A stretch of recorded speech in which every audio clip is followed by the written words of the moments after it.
তা তোমাকে জন্মের সময় তোমাকে মা বাবা কি কানে একটু আজান দেয় নাই, তারপর মুখে একটু মধু দেয় নাই মিষ্টি কথা বাইর হওয়ার লাগিয়া? আর যে মধুর কথা বলেন না, ইয়ানো বড় একটা যুক্তি আছে। ওই মধু দেওয়ার সময় কিরাসিনীর বোতল আর মধু আলো একসাথে করে। এ ভাই, কি এই বাড়ি তো ভালোই ডাব গাছ দেখা যাচ্ছে, যাবি নাকি? যাবো মানে? এদিকে বাল সিটি আইছি নাই, ডাব দিয়া না আমরা আসেনি, জলদি চল।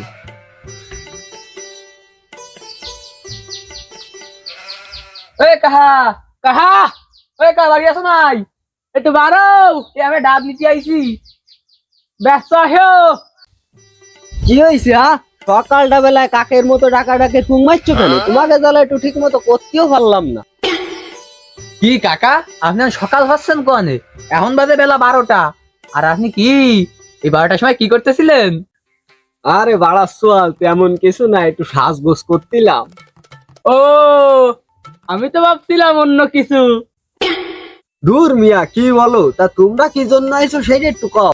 এ কাহা, আমরা হলাম ডাব ব্যাপারী, আমরা ডাব কিনতে আইছি। আছে না এই বেচার মতো ডাব?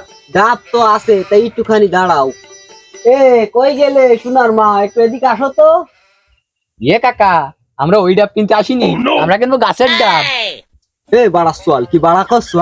আমি আবার তোমার কাকিরে ছাড়া তো কিছু করি না। আর কথাবার্তা একটু সাবধানে কইও, তোমার কাকি শুনলি এবার ভাঙবে নে।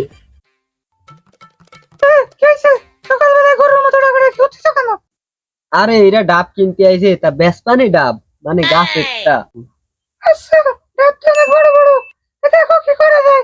তা কাকি, ডাব তো ছোট ছোট, তা আপনি বড় বলেন কে? মানে গাছের গুলো।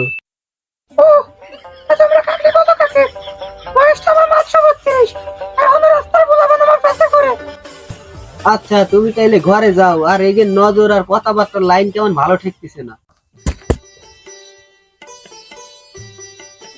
এই যে কাকা, আপনি যে কইলেন যে কাকে খুব মানে রাগী রাগী, তা কই তার তো কোনো নমুনা পাইলাম না। এ বাড়া, ওরে আমি ভালো করে চিনি, ও আমার বউ। ও বাসর রাত্রি আমার মুড়ো ঝাঁটাতে আমার ভীষণ লাল করে দিয়েছে। যাই হোক, ও সমস্ত কথা বাদ দাও, এখন কাজের কথায় আসো। তা আচ্ছা কাকা। আর কাউ আর মতো আমারও কাকা ডাইকো না, তাইলে তোমার কাকি হনতে পাইলে তো মাগাও হুতাইবে আনে। কি কাকা, তা আপনারা কি ডেলি কি হুতাই নাই? আর বইলো না, বাড়ির ব্যাপার আর বাইরে বলা যাবে না। তা বাপু, তোমরা কতগুলো কিনবা? কতগুলো মানে? আমরা তো সবগুলোই কিনবো। তা তো ভালো কথা। তা দেখি রেট ফেট কও দি, কত কি দিবা আনে। এ কাকা না থুকু ভাইয়া, ওই আমরা তো তাবৎ বাড়িটা দিয়েছি, আপনারও তাই দিবানি। ওই বড়গুলো 50টা, ছোটগুলো 30 টাকা। এ তুমি কি বাল কও নি? এ দামে ডাব হবে না নে? কেন তা হবে না কেন? তাবৎ বাড়িতে তো আমরা এই দামেই ডাব কিনে আইছি। তা আপনার রেট কত মানে ডাবের?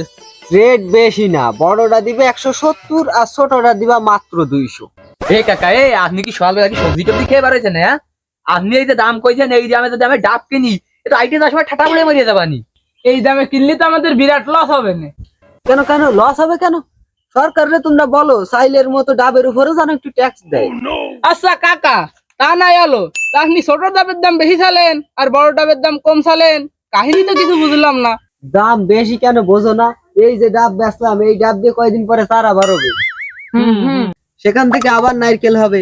তার মানে বুঝতে তো পারতিছো, এগুলো স্ত্রী জাত। তা এর সাথে দামের কি সম্পর্ক? ওই যে বোঝো না, ছোট্টা তো যুবতী, আর যুবতীদের দাম তো একটু বেশি থাকে। কাকা সেইটা যে কি তা তো বুঝ করা হয়ে গেছে। তা এ কাকা, ওই ফাউ ফেসাল বাদ দেন, আমরা যে দাম কইছি অতি দিলি দেন, না দিলে আমরা যাই। না রে বাবু, ও দামে আমার ডাব বিক্রি হবে না নে, তোমরা যাও যাও। এ না কাকা, হবে না নে। এ বাল, তুই আমার সাথে গেলি চলদি, আর এই ফেসাল হইস না, বালার ডাব কিনা হবে না নে। দাঁড়াও দাঁড়াও, শুনে যাও তোমরা। আচ্ছা, সেই অনেকক্ষণ ধরে দেখতেছি তোমরা বকাবকির পুং মারতেছো। তোমাকে চরিত্র তো মনে হয় বেশি একটা ভালো না। তা তোমাকে জন্মের সময় তোমাকে মা বাবা কি কানে একটু আজান দেয় নাই, তারপর মুখে একটু মধু দেয় নাই মিষ্টি কথা বাইর হওয়ার লাগিয়া? আসলে কাকা হইছে কি জানেন, ওই আমি যেন হইলাম, ওই আমার দাদা গেলে আমার কানে আদান দিতি, ওই দাদার গালে হইলো মশা, ওই দাদা সাইও মাঝখানে মশা করে দিল শর্ট শর্ট দেওয়ার পরে ওই কানে আদান দেওয়ার আগে গালি চলে গেল। ওই সেই ওই গালি আসে একটা গালি মুখতে। আর যে মধুর কথা বলেন না, ইয়ানো বড় একটা যুক্তি আছে। ওই মধু দেওয়ার সময় কিরাসিনীর বোতল আর মধু আলো একসাথে করে দিল। ওই বাড়ার বিটি ছয় রাত্রি দেখি নেই, ওই কিরাসিনীর বোতল দিয়ে কিরাসিন ডাইলে আমার মুহি দিয়ে দিতে, এর নাকি চাল ফুড়ার কথা বাড়ে একসের। যাও তোমরা, তোমাকে মতো ফাও লোকজনের জ্বালায় বউরে একটু দেওয়াও যায় না, মানে সময়